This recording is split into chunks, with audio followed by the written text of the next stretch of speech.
Manifest ചെയ്യുന്ന കാര്യങ്ങളൊക്കെ നമ്മുടെ ലൈഫിൽ നമുക്ക് നേടിയെടുക്കാൻ സാധിക്കുമോ? വിഷ്വലൈസേഷൻ കൊണ്ട് എന്തെങ്കിലുമൊക്കെ പ്രയോജനമുണ്ടോ? പോസിറ്റീവ് അഫർമേഷൻസ് പറയുന്നത് കൊണ്ട് ലൈഫിൽ പോസിറ്റീവ് ചേഞ്ചസ് കൊണ്ടുവരാൻ സാധിക്കുമോ? ഇങ്ങനെയുള്ള മാനിഫെസ്റ്റേഷനും വിഷ്വലൈസേഷനും ഒക്കെ എന്തെങ്കിലുമൊക്കെ സയന്റിഫിക് ആയിട്ടുള്ള കണക്ഷൻസ് ഉണ്ടോ? അതോ ഇതൊക്കെ വെറും ഒരു മിത്താണോ? ഇങ്ങനെയുള്ള നമ്മളുടെ സംശയങ്ങൾക്ക് ഉള്ള ഏറ്റവും നല്ല ഒരു പരിഹാരവും ഒരു സൈക്കോളജിക്കൽ ആയിട്ടുള്ള ആസ്പെക്റ്റിൽ ഒരു സയന്റിഫിക് ആയിട്ടുള്ള ഒരു എവിഡൻസുമായിട്ടാണ് ഇന്നത്തെ ഈ വീഡിയോ. ലൈഫിൽ നമ്മൾ എന്തെങ്കിലുമൊക്കെ കാര്യങ്ങൾ നേടണമെന്ന് ആഗ്രഹിച്ച് മാനിഫെസ്റ്റ് ചെയ്ത് മുമ്പോട്ട് പോകുമ്പോൾ ആ ഒരു കാര്യം നമുക്ക് നേടിയെടുക്കാൻ ഈ ഒരു മാനിഫെസ്റ്റേഷനിലൂടെ സാധിക്കുമോ?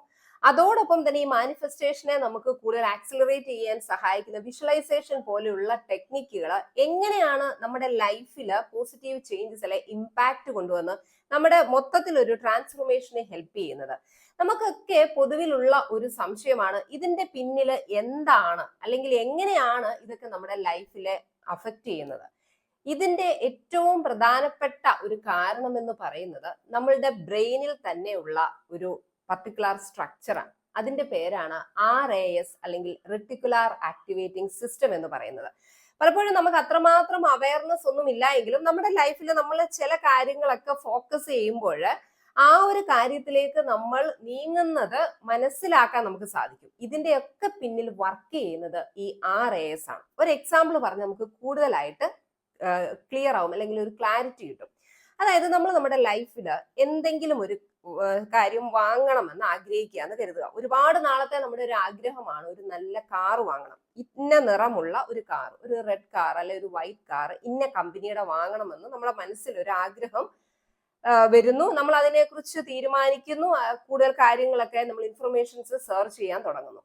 അങ്ങനെ നമ്മൾ സ്റ്റാർട്ട് ചെയ്ത് കഴിയുമ്പോഴാണ് നമുക്ക് എവിടോട്ട് നോക്കിയാലും അതിനെ റിലേറ്റ് ചെയ്തിട്ടുള്ള ഇൻഫർമേഷൻ ആണ്. നമ്മളൊന്ന് നെറ്റിൽ സെർച്ച് ചെയ്യുന്നു, ഉടനെ ആ ഒരു വണ്ടിയുമായിട്ട് റിലേറ്റ് ചെയ്തിട്ടുള്ള ഇൻഫർമേഷൻസ് നമ്മൾ തന്നെ പലപ്പോഴും സർപ്രൈസ് ചെയ്തു പോകാറുണ്ട്. നമ്മൾ ഇതിനെ പൊതുവിൽ പറയും, നമ്മൾ അതിനെ അട്രാക്ട് ചെയ്യുകയാണ്, യൂണിവേഴ്സ് നമ്മളിലേക്ക് കൊണ്ടുവരികയാണ്. ഇതിനൊന്നും നമുക്ക് സയന്റിഫിക് ആയിട്ടുള്ള ബേസ് ക്ലിയർ ആയിട്ട് പറയാൻ സാധിക്കില്ല എങ്കിലും ഇതിന്റെ ഒക്കെ പിന്നിൽ പ്രവർത്തിക്കുന്നത് നമ്മുടെ ബ്രെയിനിലുള്ള റെറ്റിക്കുലാർ ആക്ടിവേറ്റിംഗ് സിസ്റ്റമാണ്. ഇതേ സിസ്റ്റം തന്നെയാണ് നമ്മൾ ഒരു ക്രൗഡിൽ നിൽക്കുകയാണ്, ഒരു വലിയ ആൾക്കൂട്ടം നിൽക്കുകയാണ്. അവിടെ നിന്ന് ആരെങ്കിലും ഒരാള് നമ്മളുടെ പേര് ഉച്ചത്തിൽ വിളിച്ചാൽ നമ്മൾ അത് ശ്രദ്ധിക്കുകയും തിരിഞ്ഞു നോക്കുകയും അല്ലെങ്കിൽ റെസ്പോണ്ട് ചെയ്യുകയും ചെയ്യും അല്ലെ? അതിന്റെ പിന്നിലും ഈ RAS ആണ്. പൊതുവിൽ നമുക്ക് വേണ്ടതായിട്ടുള്ള ഇൻഫർമേഷൻസ് ഫിൽട്ടർ ചെയ്യാൻ നമ്മളെ സഹായിക്കുന്ന ഒരു സ്ട്രക്ചറാണ് ഈ RAS എന്ന് പറയുന്നത്. എന്താണ് ഈ RAS എന്ന് പറയുന്നത്? നമ്മുടെ ബ്രെയിനിലുള്ള ഒരു ബണ്ടിൽ ഓഫ് ന്യൂറോൺസ് ആണ്. അത് ലൊക്കേറ്റ് ചെയ്തേക്കുന്നത് നമ്മുടെ ബ്രെയിൻ സ്റ്റെമ്മിലാണ്.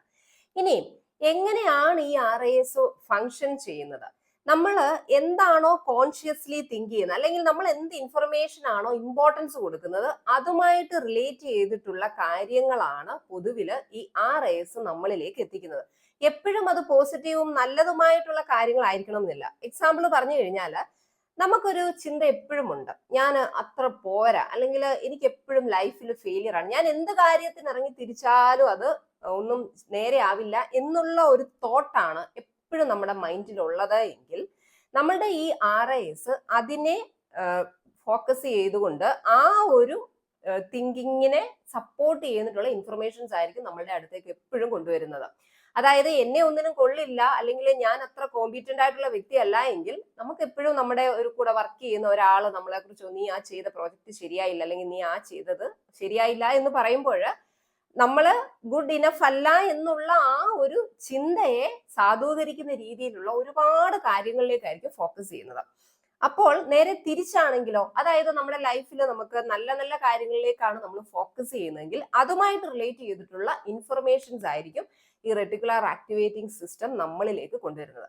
അപ്പോൾ നമ്മൾ കോൺഷ്യസ്ലി ഒരു എഫേർട്ട് ഇട്ട് കഴിഞ്ഞാൽ ഈ RASനെ നമ്മുടെ ലൈഫിന്റെ സക്സസിന് അല്ലെങ്കിൽ ട്രാൻസ്ഫോർമേഷന് യൂസ് ചെയ്യാനായിട്ട് സാധിക്കും എന്നുള്ളതാണ്.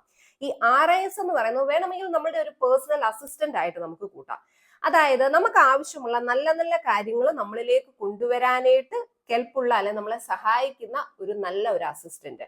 അതായത് ഒരു ആവശ്യമില്ലാത്ത തരത്തിലുള്ള കോളുകളോ അല്ലെങ്കിൽ സ്പാമായിട്ടുള്ള മെയിലുകളൊന്നും നമ്മളിലേക്ക് വരാതെ നമുക്ക് ആവശ്യമുള്ള ഡേറ്റകള്, നമ്മളുടെ സക്സസിന് ആവശ്യമുള്ള കാര്യങ്ങളൊക്കെ നമ്മളിലേക്ക് കൊണ്ടുവരാൻ നമ്മളെ സഹായിക്കുന്ന ഒരു ബെസ്റ്റ് അസിസ്റ്റന്റ്. പക്ഷേ അവിടെ നമ്മുടെ ഒരു കോൺഷ്യസ് ആയിട്ടുള്ള എഫേർട്ടിന്റെ ആവശ്യമുണ്ട്. വളരെ കൃത്യമായിട്ട് നമ്മൾ ഈ RISനെ യൂസ് ചെയ്യാൻ പഠിച്ചാൽ നമ്മുടെ ലൈഫിൽ നമ്മൾ ആഗ്രഹിക്കുന്നിട്ടുള്ള ഒരു ട്രാൻസ്ഫോർമേഷൻ അല്ലെങ്കിൽ നമ്മൾ മാനിഫെസ്റ്റ് ചെയ്യുന്ന കാര്യങ്ങളൊക്കെ നമ്മുടെ കൈപ്പിടിയിൽ ഒതുക്കാൻ നമുക്ക് സാധിക്കും. അതെങ്ങനെയെന്നുള്ളത് നമുക്ക് നെക്സ്റ്റ് വീഡിയോയിൽ നോക്കാം.